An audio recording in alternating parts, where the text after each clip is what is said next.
मेरा नाम आर्यन वर्मा है। भले ही मैं आज समुद्र के किनारे बसी सागरिका की छोटी सी बस्ती में एक साधारण से घर में रहता हूँ, जहाँ कच्ची मछली की महक हवा में घुली रहती है, लेकिन मेरा पैतृक घर इससे बिल्कुल अलग था। मैं उत्तर प्रदेश यूपी के एक उपनगरीय इलाके के एक पारंपरिक ब्राह्मण परिवार से ताल्लुक रखता हूँ, जहाँ वर्षों से रीति रिवाजों की मजबूत दीवारें खड़ी थीं। मेरे पिताजी प्रेम वर्मा शुद्ध यूपी के ब्राह्मण थे, जो अपने परिवार की रीतियों में रचे बसे थे। मेरी माँ दिव्या चौहान पंजाब के एक ताकतवर और प्रभावशाली चौहान राजपूत परिवार से थीं। यह वह परिवार था जो पीढ़ियों से पंजाब में बसा हुआ था और एक दो गांवों पर उनका राज चलता था। उनकी हवेली की ऊंची दीवारें और उनके दबदबे का चर्चा दूर दूर तक था। समय के साथ ब्राह्मण परिवारों में एक नया बदलाव आया, शैक्षणिक जागरूकता। मेरे दादाजी पंडित हरनाम दत्त भी इस बदलाव के समर्थक बने। अपने पारिवारिक व्यापार की मजबूती के बावजूद उन्होंने सोचा कि अगर पिछली पीढ़ियां कम पर ही लिखी थीं, तो नई पीढ़ी को आधुनिक शिक्षा से सुसज्जित होना चाहिए। इसी सोच के तहत उन्होंने अपने सबसे छोटे और प्यारे बेटे यानी मेरे पिताजी को शिक्षा के लिए पंजाब की मशहूर पंजाब यूनिवर्सिटी चंडीगढ़ में दाखिला करवा दिया। पिताजी की रिहाइश भी वहीं एक बड़े और सुव्यवस्थित हॉस्टल में थी। पिताजी के लिए यह एक नई दुनिया थी। यूपी के गांव की सख्ती से निकलकर वह चंडीगढ़ के आज़ाद और आधुनिक माहौल में सांस ले रहे थे। यहीं पढ़ाई के दौरान ही उनकी मुलाकात मेरी माँ दिव्या चौहान से हुई। दिव्या अपने क्षत्रिय राजपूत वंश के गौरव की प्रतीक थीं, लेकिन शिक्षा के क्षेत्र में वह सबसे आगे थीं। वह पिताजी की क्लासमेट थीं और वहीं दोनों की दोस्ती हुई। वे एक साथ लाइब्रेरी में घंटों पढ़ते, लेक्चर पर बहस करते और हॉस्टल के बाहर मिलकर चाय पीते थे। यह दोस्ती यूनिवर्सिटी की डिग्री पूरी होने तक एक पक्के प्यार में बदल गई थी। दोनों जानते थे कि उनका मिलन दो अलग दुनियाओं का मिलन है। एक तरफ यूपी के काडीडीडीएचए ब्राह्मण रीति रिवाज और दूसरी तरफ पंजाब के योद्धा राजपूतों का मान। लेकिन प्यार की शिद्दत हर डर पर हावी थी। पिताजी ने माँ से वादा किया कि वह जल्द ही अपने माँ बाप के साथ उनके गांव आएंगे और पारंपरिक तरीके से उनका हाथ मांगेंगे, उनके परिवार को मनाएंगे। माँ भी दिल में सुनहरे सपने संजोए अपने पिता के सम्मान और पिताजी की पढ़ाई के सहारे को पूछते हुए डिग्री लेकर खुशी खुशी अपने गांव लौट गई थीं। पिताजी को यह विश्वास था कि उन्हें इतनी दूर और इतनी बड़ी यूनिवर्सिटी में पढ़ने के लिए भेजा गया है, तो यकीनन अब उनकी हर बात मानी जाएगी। उन्हें लगा था कि शिक्षा दिलवाकर जो वर्षों से चली आ रही पहली परंपरा शिक्षा न दिलवाने की को तोड़ा गया था, तो बाकी परंपराएं भी यूं ही टूटेंगी और उनकी पसंद की शादी को स्वीकार कर लिया जाएगा। मगर वह नहीं जानते थे कि पारिवारिक इज्जत और जातिपात के मामले में ब्राह्मण रीति कितनी सख्त होती है। वह गलत थे। जब मेरे पिताजी ने घर लौटकर अपने पंडित जी यानी मेरे दादा से बात की, तो वह इतने नाराज हुए कि उनके चेहरे पर क्रोध साफ झलकने लगा। शैक्षणिक जागरूकता आने का मतलब यह हरगिज नहीं था कि बेटे को अपनी जिंदगी के इतने बड़े फैसले, खासकर शादी जैसे मामले में, आज़ादी दे दी जाती। यह हक सिर्फ परिवार के बड्ढों का था। मेरे दादाजी ने पिताजी की बात को न सिर्फ ठुकरा दिया, बल्कि इसे पारिवारिक गौरव पर हमला समझा। पारंपरिक तौर पर मेरे पिताजी का रिश्ता तो बचपन से ही उनकी मौसेरी बहन के साथ तय हो चुका था। अब ऐसे में जब परिवार में ही एक लड़की मेरे पिताजी के नाम पर बैठी थी, तो सवाल ही पैदा नहीं होता था कि पिताजी की मनपसंद जगह और परिवार से बाहर शादी करवाई जाती। ये परिवार की बेइज्जती समझी जाती। मेरे पिताजी भले ही दादा के सबसे छोटे और लाडले बेटे थे और दादा उनकी हर बात मान जाते थे, लेकिन थे तो पक्के ब्राह्मण, और जब रीति रिवाज और जाति पात की बात आ जाए तो ब्राह्मण अपनी जान देने से भी नहीं हिचकिचाते। यह वह लक्ष्मण रेखा थी जिसे वह पार नहीं कर सकते थे। पिताजी की डिग्री महज एक औपचारिकता, फॉर्मेलिटी थी। उनके परिवार का कोई भी सदस्य नौकरी नहीं करता था। सबके अपने अपने पैतृक व्यापार थे जो पढ़े लिखे बिना भी तरक्की पर थे और परिवार की दौलत और शोहरत का कारण थे। मेरे दादा ने पिताजी को भी जल्द से जल्द अपने साथ कारोबार में व्यस्त कर लिया, ताकि उनका ध्यान माँ की यादों से हट जाए, और साथ ही फौरन उनकी मौसेरी बहन से शादी तय कर दी। पूरे परिवार में खूब जोश और उत्साह से शादी की तैयारियां होने लगी थीं। मेहमानों का आना, ढोल की थाप और शादी की पारंपरिक रस्में घर को रंगीन कर रही थीं। दूसरी तरफ पंजाब के एक गांव की बड्डी हवेली में बैठी मेरी माँ दिव्या चौहान हर आते जाते रिश्ते को ठुकरा रही थी और हर गुजरते दिन के साथ उसकी आंखों की चमक फीकी पड्डी डियच रही थी। वह दिन रात दरवाजे को देखती रहती थी कि कब मेरे पिताजी अपना वादा पूरा करते हुए अपने परिवार के साथ उनका हाथ मांगने आएंगे और उन्हें ब्याह कर ले जाएंगे। उसका इंतजार लंबा और मायूस करने वाला होता जा रहा था। मेरे पिताजी ने अपने पंडित जी से कई बार बात की, उनके पांव पकड़े, उनकी विनतियां की, लेकिन वह पत्थर बन चुके थे। उनका एक ही जवाब था कि किसी भी सूरत में शादी परिवार से बाहर नहीं हो सकती। और तब मेरे पिताजी ने वह आखिरी फैसला किया। खानदानी परंपराओं से मुंह मोड़ने का, जंजीरें तुड़ने का फैसला।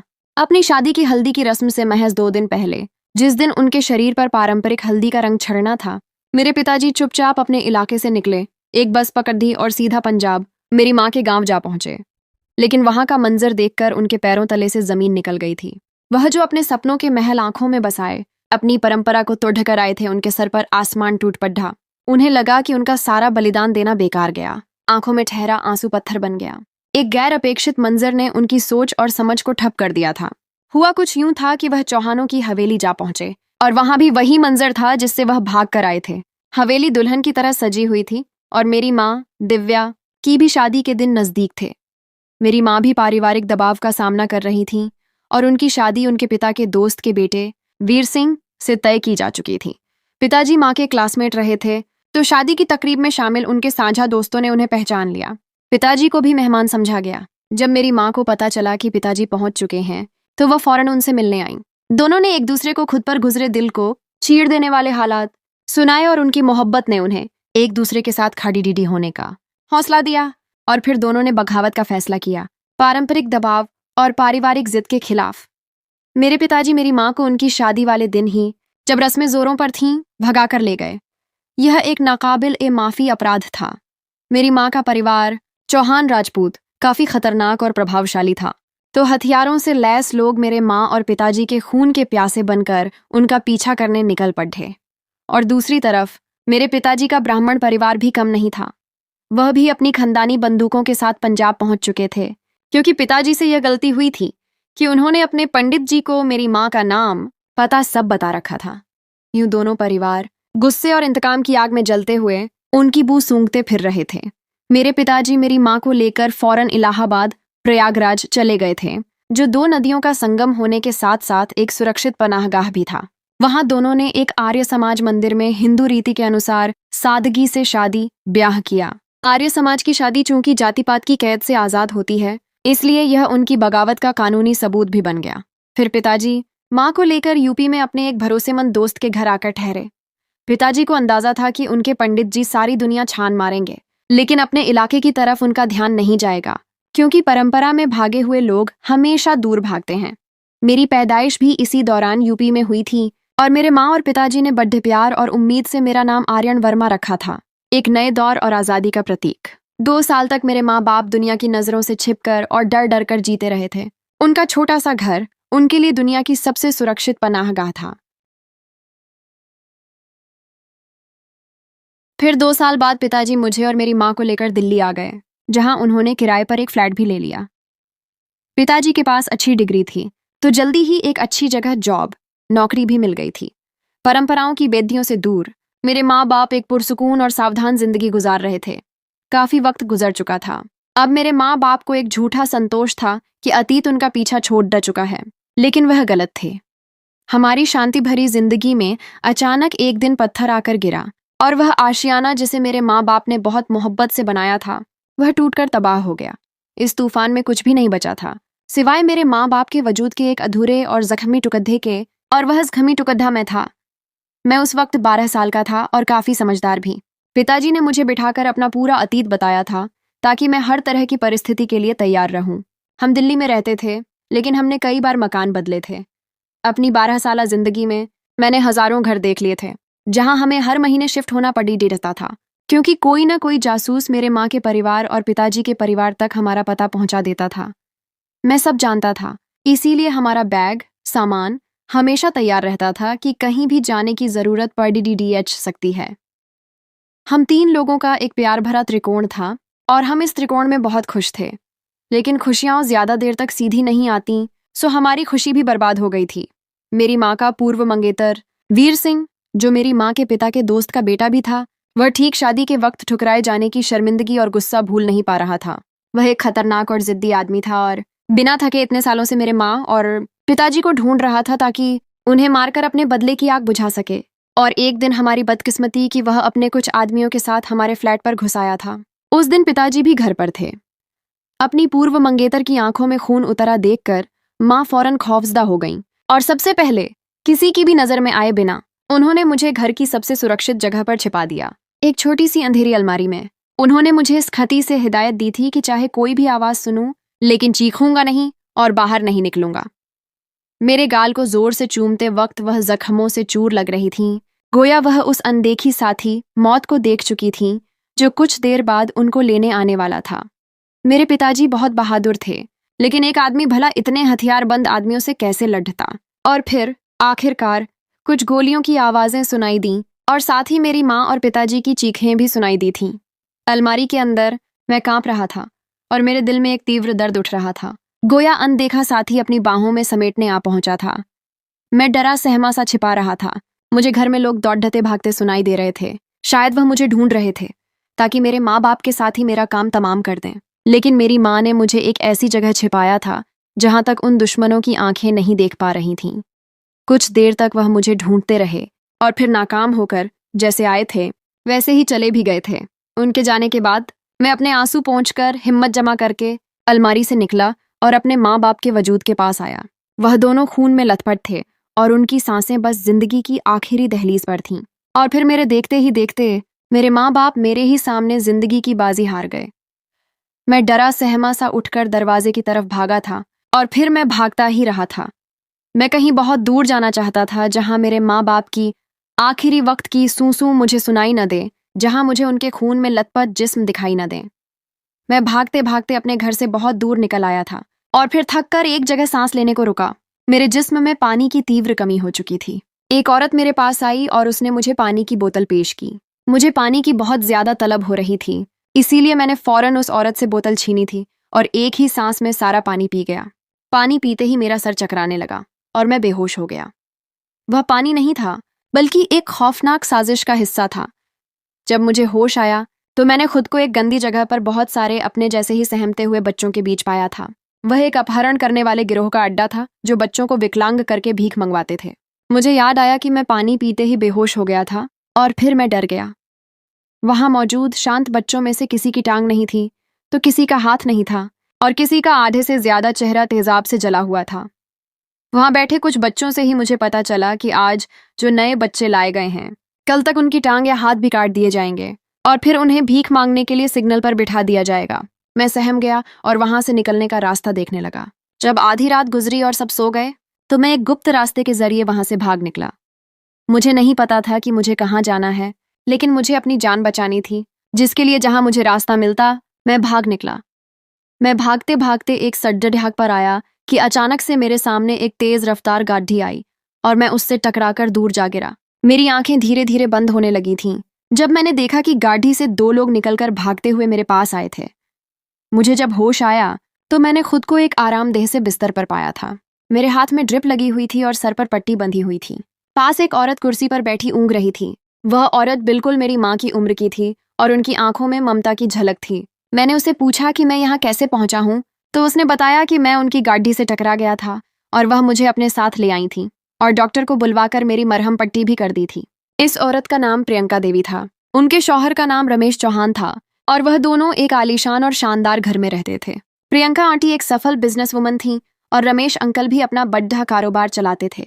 उनकी एक 10 साला बेटी भी थी जिसका नाम तानिया था। प्रियंका आंटी के साथ रहते हुए मैं उनका आदी हो चुका था। मैंने उन्हें अपनी सारी कहानी सुनाई और उन्होंने ममता की गर्मजोशी से मुझे गले लगा लिया और मुझे अपना बेटा बना लिया। तानिया और मैं एक ही स्कूल जाते और एक साथ ही खेला करते थे। शुरू में तो हमारी काफी अच्छी दोस्ती हो गई, लेकिन फिर आहिस्ता आहिस्ता वह मुझसे दूर हो गई। वह शायद अपने माँ बाप को किसी के साथ भी शेयर करने की आदत नहीं रखती थी और जब प्रियंका आंटी और रमेश अंकल मुझे प्यार करते तो उसे मुझसे चिढ़ होने लगी थी। इससे भी बढ़कर मैंने यह भी जान लिया था कि जब वह मुझसे चिढ़ती तो उसकी चाची प्रियंका आंटी के सौतेले देवर की पत्नी और बुआ रमेश अंकल की सौतेली बहन मिलकर उसके नन्हे दिमाग में और जहर भर देती थीं। वह परिवार के बाकी लोगों को भी मुझसे दूर रहने का इशारा करती थीं। और फिर एक वक्त ऐसा आया कि तानिया मेरी अच्छी दोस्त से मेरी बिना वजह की दुश्मन बन गई थी। मैं जानता था कि प्रियंका आंटी और रमेश अंकल के अलावा मुझे इस घर में कोई भी पसंद नहीं करता था। इस घर में तानिया के सौतेले चाचा चाची और फूफा बुआ अपने बच्चों के साथ रहते थे। ये सब परिवार के ऐसे लोग थे जो ईर्ष्या और लालच से भरे थे। वह सिर्फ मुझे ही नहीं बल्कि प्रियंका आंटी, रमेश अंकल और तानिया को भी पसंद नहीं करते थे। खैर, उनकी नापसंदगी से मुझे कोई फर्क नहीं पड़ डेटता था क्योंकि मैं प्रियंका आंटी और रमेश अंकल का पसंदीदा बेटा था और वह मुझसे बहुत ज्यादा प्यार करते थे। जिंदगी बहुत दिनों बाद फिर से अच्छी हुई थी। मुझे यूं लगा था कि ईश्वर ने मुझे मेरे माँ बाप फिर से लौटा दिए हैं। वक्त यूं ही गुजरता रहा और मैं छोटे से लड़के से एक लंबा, तंदुरुस्त और खिलाड़ी जवान बन गया।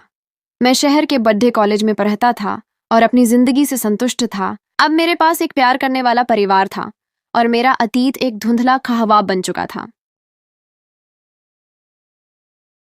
लेकिन फिर अचानक से प्रियंका आंटी की तबीयत खराब होने लगी। वह बैठे बैठे किसी और दुनिया में गुम हो जाती थीं और कभी चीखने लगती थीं।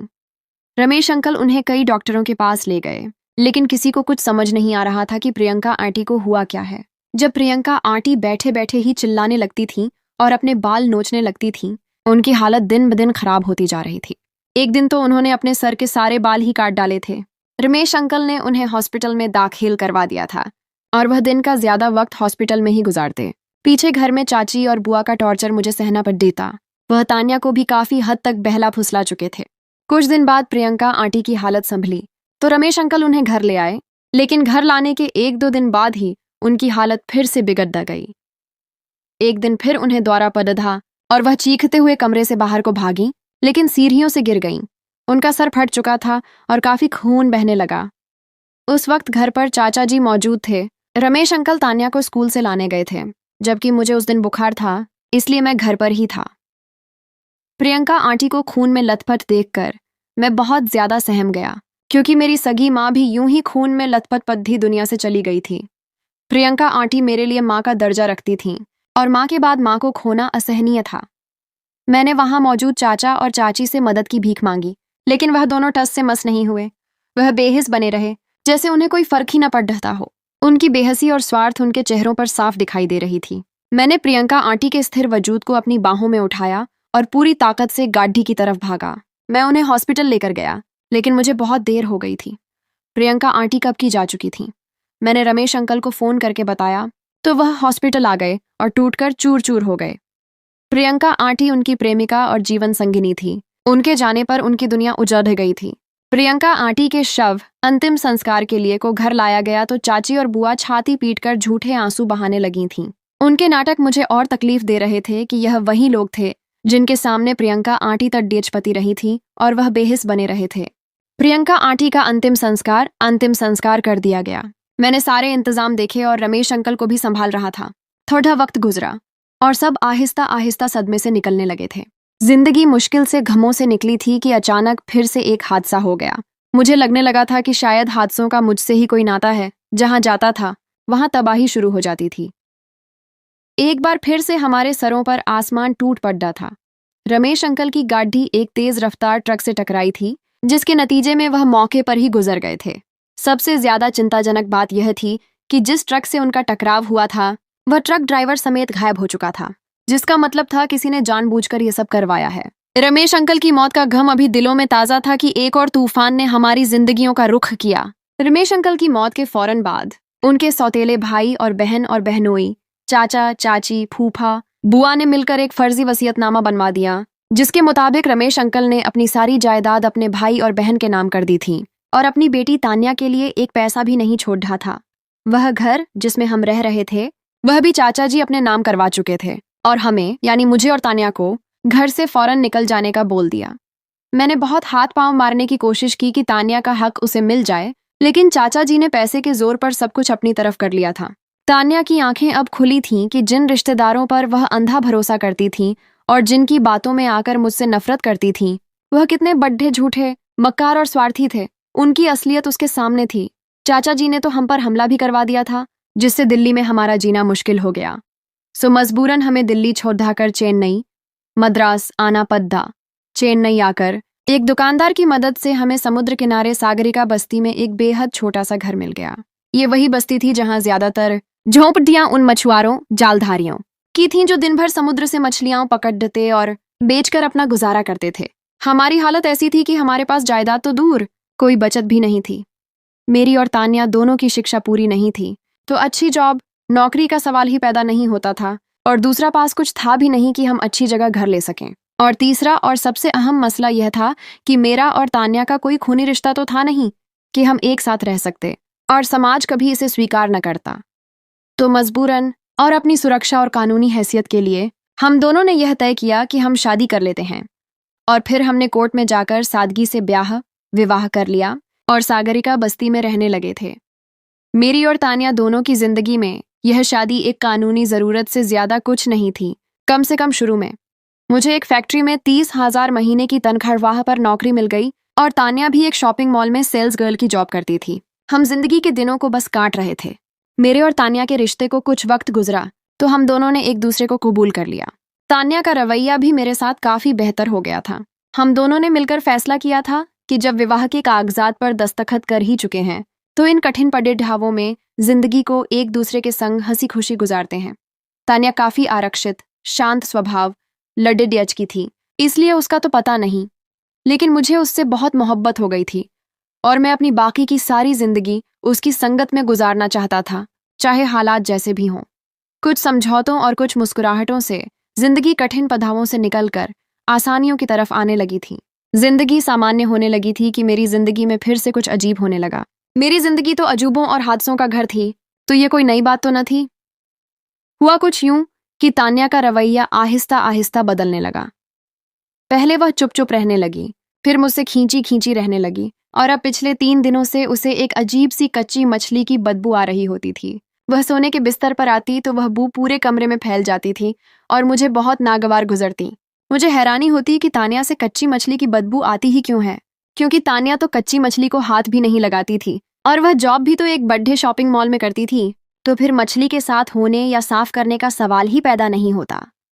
पहले मैंने सोचा कि हमारे आसपास मछुआरों का घर है, शायद तभी तान्या के पास से यह बू आती रहती है, लेकिन फिर खुद ही मैंने अपने ख्याल को झुठला दिया था कि हम तो काफी अरसे से मछुआरों की बस्ती में रहते थे, लेकिन पहले तो कभी भी ऐसा नहीं हुआ। जब मैंने उससे पूछा कि यह उसके पास से कच्ची मछली की बदबू क्यों आ रही है, तो उसकी आंखों से बिना वजह ही आंसू निकलने लगे और फिर वह उठकर बाथरूम में चली गई। हमारा घर कुछ यूं था कि एक छोटा सा कमरा जिसमें शौचालय और रसोई घर सिमटा हुआ था। तानिया सारी रात बाथरूम में नहाती रहती थी और बाथरूम से पानी गिरने की लगातार आवाज आती रहती थी, लेकिन जब सुबह वह बाथरूम से निकलती तो उसका एक बाल भी गीला नहीं होता था। ये देखकर मैं हैरान होता। ये रोज होने लगा। हर रात तानिया से कच्ची मछली की बदबू आती रहती थी और मेरे पूछने पर वह बाथरूम में घुस जाती थी। कुछ दिन तक यह सिलसिला चलता रहा तो मैं चौंक पड़ा। मुझे लगने लगा कि दाल में जरूर कुछ काला है। मैंने सच का पता लगाने का फैसला किया और अपनी जांच शुरू की। मुझे पता चला कि तानिया रोज बस्ती के एक बबलू मछुआरे से 5 किलो मछली लेकर जाती है, जिसका वह मुझे कभी जिक्र नहीं करती थी। और यह भी पता चला कि तानिया कई दिन से जॉब पर नहीं जा रही है। मुझे समझ नहीं आ रही थी कि यह लौड़े की क्या कर रही है। उसकी हरकतें दिन ब दिन संदिग्ध होती जा रही थीं। और एक रात जब मैंने उसे मछली की बदबू के संबंध में दोबारा पूछा तो वह आदत के मुताबिक बाथरूम में घुस गई। तब मैंने सच पता लगाने का सोचा और जाकर शौचालय के दरवाजे की टूटी हुई जगह से अंदर झांका। जो कुछ मैंने देखा, मेरे पैरों तले से जमीन निकल गई। मैंने तान्या को 11 मछलियां शौचालय की दीवार में बने एक छेद से निकालते देखा था। इस छेद का वजूद पहले नहीं था। तान्या ने मछलियां निकालकर अपने सामने रखीं और फिर नल खोल दिया। सारी रात नल बहने की आवाज से ही मुझे लगता था कि तान्या नहा रही होती है। नल खोलने के बाद तान्या ने अपना फोन निकालकर सामने रखा और फिर मछलियों के पेट में अगरबत्ती जलाकर वह आंखें बंद कर कुछ पढ़ने लगी थीं। यह सब एक काले जादू की रस्म का हिस्सा लग रहा था। मैंने एक लम्हा भी बर्बाद नहीं किया और गुस्से और डर के मिले जुले जज्बात में आकर शौचालय के दरवाजे पर 2 जोरदार लातें मारकर दरवाजा तोड़ दिया। अंदर बैठी तान्या के चेहरे का रंग उड़ गया। मैंने तान्या से पूछा कि वह क्या कर रही है, तो तान्या ने गुस्से से मेरी तरफ देखते हुए जो कुछ कहा तो मेरे पैरों तले से जमीन निकल गई थी। जैसे तुमने मेरी माँ को मारा है, वैसे ही मुझे भी वह मारना चाहती है। उसने मुझ पर प्रियंका आंटी को मारने का इल्जाम लगाया और मुझे उसकी जुबानी पता चला कि उसकी माँ पागल होकर नहीं मरी। इतने बड़े इल्जाम पर मैं तो तड़प गया था। उसने कहा कि वह भी अब मेरा ही तरीका अपनाकर मुझे पागल करके ही मार डालेगी। और फिर मुझे पता चला कि वह पिछले 2 माह से अपनी चाची और बुआ से मिल रही थी और उन्होंने ही तान्या को यह झूठी पट्टी पढ़ाई थी और उसके अंदर फिर से मेरे लिए नफरत भरती थी। वह मछली का अमल इसी काले जादू का हिस्सा था जो उन्होंने मुझे पागल करने के लिए शुरू करवाया था। मैंने उसे बहुत समझाया, लेकिन वह नफरत की आग में जल रही थी और न समझी। तभी मैंने उसे जबरदस्ती उसकी चाची के चेन्नई वाले घर का पता निकलवाया और उसे लेकर उनके घर पहुंच गया। दरवाज़ा खुला हुआ था और हम दोनों अंदर आ गए। वहां उसकी चाची, बुआ और चाचा परेशानी के आलम में बातें कर रहे थे, जिसका खुलासा यह था कि उनके फर्जी दस्तावेज पकड़े गए हैं और वह कोशिश करके पुलिस से तो बच गए हैं, लेकिन अब सारी जायदाद को कानूनी तरीके से अपने नाम करने के लिए उन्हें तान्या की जरूरत थी और मेरे होते हुए वह तान्या को इस्तेमाल नहीं कर सकते थे। इसीलिए वह काले जादू के तरीके पर मुझे तान्या के हाथों ही मरवाना चाहते थे। उनके मंसूबे में प्रियंका आंटी और रमेश अंकल की मौत भी एक साजिश थी, ताकि वह जायदाद पर काबिज हो सकें। तान्या यह सब सुनकर शर्मिंदा और पश्चाताप से भर गई थी। उसकी आंखों में आंसुओं का सैलाब था। इससे पहले कि वह अपने चाचा चाची से जाकर उलझती, मैं उसे लेकर निकल गया और अगले ही दिन हम दोनों दिल्ली पहुंच गए। दिल्ली पहुंचकर हम रमेश अंकल के वकील से मिले, जिन्हें पिछले अरसे से इन लोगों ने गायब करवा रखा था। लेकिन जैसे ही वह सामने आए, उन्होंने रमेश अंकल की असली वसीयत कोर्ट में पेश कर दी, जिसके बाद सारा कुछ मेरे और तान्या के नाम हो गया। अब हम दोनों को मिलकर फैसला करना था कि चाचा, चाची और बुआ के साथ क्या करना था, जिन्होंने हमसे प्रियंका आंटी और रमेश अंकल को छीना था।